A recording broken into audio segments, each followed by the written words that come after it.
You may have heard your grandparents or great-grandparents talk about it, but what exactly was a fried bologna sandwich? It was a cheap, salty, filling substitute for real meat that became a Depression-era staple. For those of us who weren't around back then, let me explain. First off, bologna, which is a type of salami, was relatively inexpensive and filling, a perfect combination during tough economic times. It was usually made with leftover bits of meat, so it wasn't considered a waste.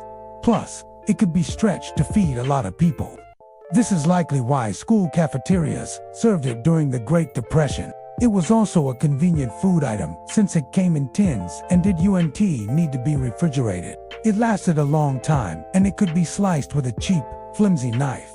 Lastly, it tasted good, or at least it wasn't bad. It had a smooth texture and a mild flavor that didn't require any special seasonings or preparation. You could just slice it up and eat it as is. In fact, my grandma says that kids would often eat it straight out of the can with a knife. How do you think that tasted? Let me know down in the comments. During the Depression, people were often so desperate for food that they would purchase a whole tin of bologna just to get the bread that came with it. This might sound strange today, but back then, bologna and other canned meats were sold with a slice of bread on top and bottom to keep the slices together. The bread was often discarded, but during hard times, people would eat it, albeit very, very slowly.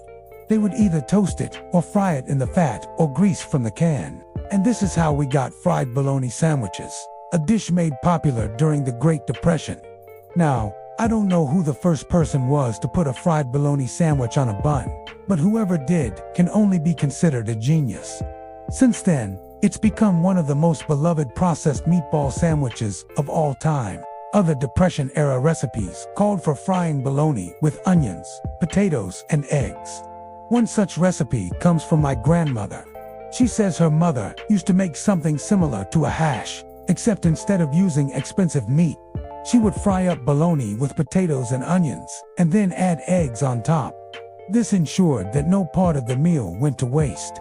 Even the egg yolks were used to make the potatoes taste better. I haven't tried this, but it sounds delicious. If you have, please let me know how it turned out down in the comments.